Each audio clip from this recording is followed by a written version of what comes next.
Yun. Oh, yun. This one, ito yung bilog, dyan siya kumakain. Itong nasa baba, yan si baby. Okay? Tingnan ko lang kung may heartbeat na. Yun, meron na. Yun, kita mo?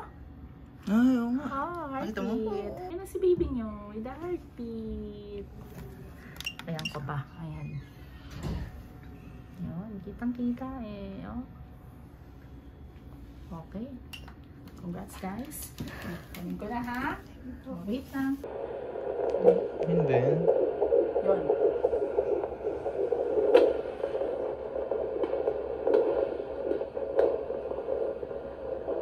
Dito kasi mahangin eh.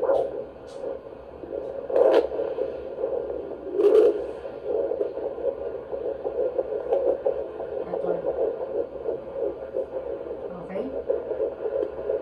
Yan, heartbeat ni baby. Okay? Okay, tsaka mabilis. That's normal. Okay? Very good. Nandiyan lang pala siya. Okay. Very good na tayo, sis. Okay.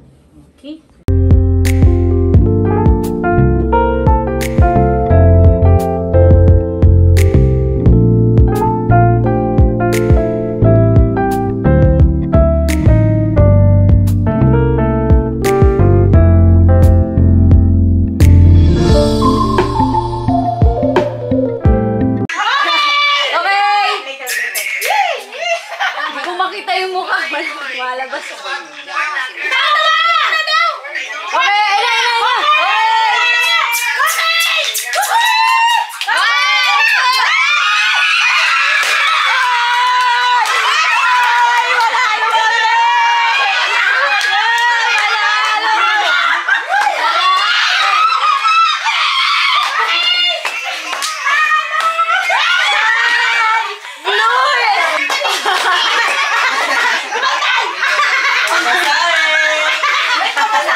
Sabihin ko sana good morning, pero hindi na pala morning.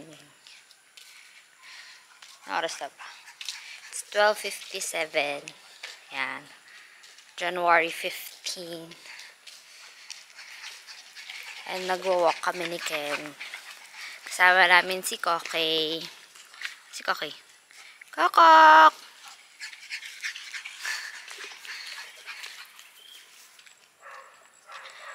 So, I'm currently 37 weeks, guys. Yan.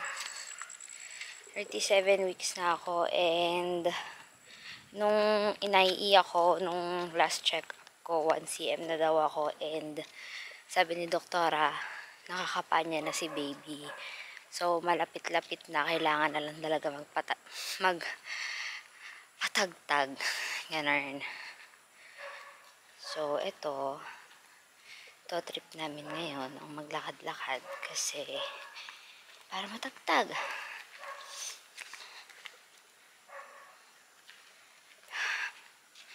Hihingal lang ako agad. Been trying to induce myself sa house kasi nag-exercise ako pababa, akyat, ganun, baba, akyat sa hagdan. Tapos squats. I tried eating spicy foods then. Though, nag-research ako, sabi, wala daw talagang effect yung spicy food na nakakapag-contract siya. More on heartburn ang effect niya.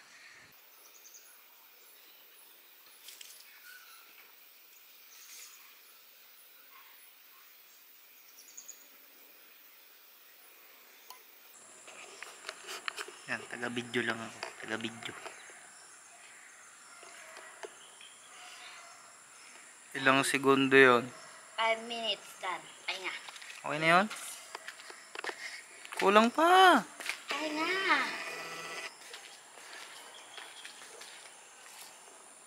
Pahinga 1 minute.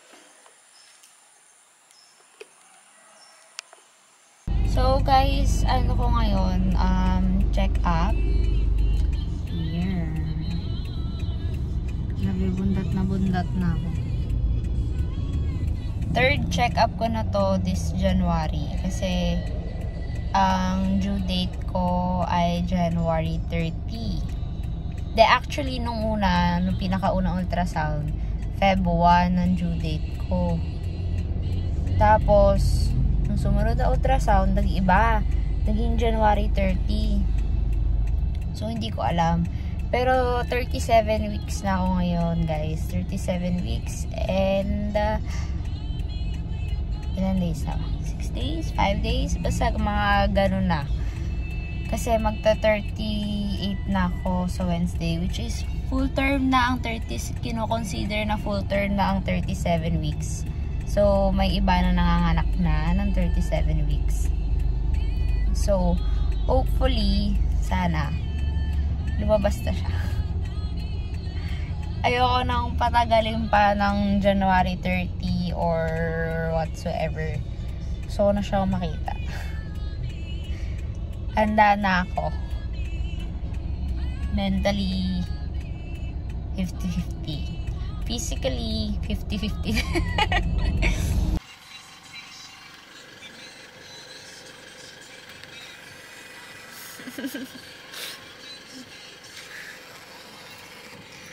So, time check guys, 10:50. Ay, 10:50, January 19. So, galing kaming lying in. Kasi dapat talaga dun ako manganganak. Yun ang plano namin. Dun na lang ako sa lying in. Kaso, pumutok na yung panubigan ko mga 9 ata. No? Tapos, pag IE sa akin ni Doc dun sa lying in, 2 cm pa lang daw. Pero grabe na yung yung tubig ko. Grabe na siya lumabas. Grabe na siya lumabas. Waterfalls. Waterfalls na siya. Wala pa naman ako nararamdamang sakit bukod sa natatai ako. Tapit pa lang pala. Natatai talaga ako. Yun yung feeling ko, natatai ako. Tapos kanina nung ina-IE ako ni doktora, yun nga, parang parang kasi pinipigilan ko yung pag-IE sa akin ni Doc. Tapos yung paglabas ng kamay niya, talagang, oo, kaya nga sabi ni doktora, penging diaper. Kasi umapaw talaga. Hindi naman pala nagana yung sundo-sundo eh. Wag. Hoy, joke lang. nagana talaga sa iba yun. Baka sa akin lang talaga. So, yun, ni-refer na kami sa ospital. Maganda naman yung ospital, kaya semi-private siya. Sa Balayan, Bayview Medical Hospital. Doon na kami yan. Kasi, pinapili ako kung doon na ako i-induce sa lying in. Pero pag hindi ako nag-improve yung CM ko, ita-transfer na ako sa ospital. So, sabi ni Doc, para daw isahang gastos na lang sa ospital na diretso. Hindi, sabi ni Mami. Sabi ni Mami. Para isahan na lang. Oo, para isahan na lang. So, pagdating dun sa ospital, hindi ko alam. Depende kasi. Sana pwede pa ako i-induce para ma-normal ko pa siya. Kaysa CS. Mas doon ako kinakabahan. Parang nagpapalpitate na ako kanina nung sinasabi ni doktora, nanginginig ako. Kasi yung background, ganyan pa. Kasi yung asawa ko, ganyan pa. Bakit? So, ayun. Nag-update lang ako, guys. See you sa Balayan, baby. Kasi ako yung magbibideo, ako yung makakasama nyo hanggang maging okay siya.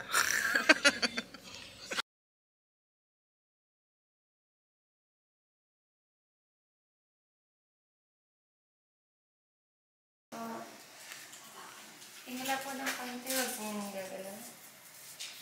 Sorry po. Pag malikot ka, huwag masyado ulo. Ay, yung ulo mo, ano? Okay na po. Sino po magbabalita? Siya po. Di po sir, next na po. Alinis ba yun? Kaya naman. Baka may sumabit. Kaya naman. Kaya ko kaya mo yan. Dito, ay! Dito na lang po sir. Lapit na lang.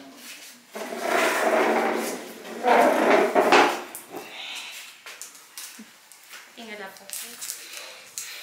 Sorry po.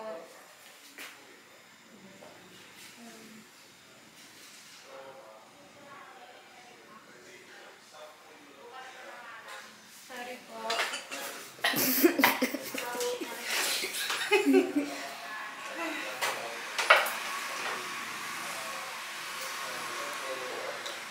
Di ba iba dalawa?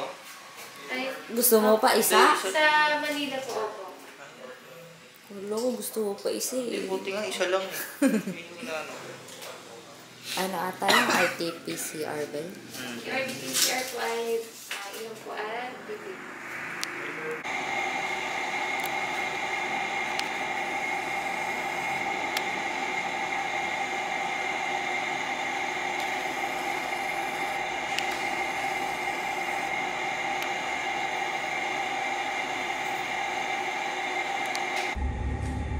So, ayan ang ginagawa niya guys. Habang ako nagpa-fasting, hindi pwedeng kumain. Nakakain siya ng burger sa harapan ko. Ayan siya kabastos.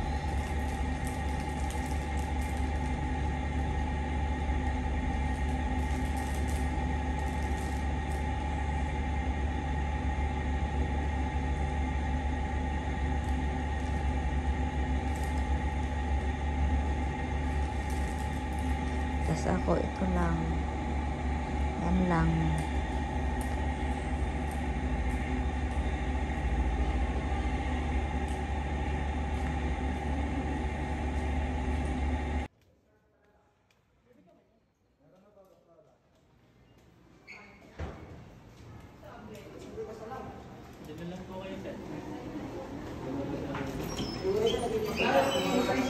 Papasok?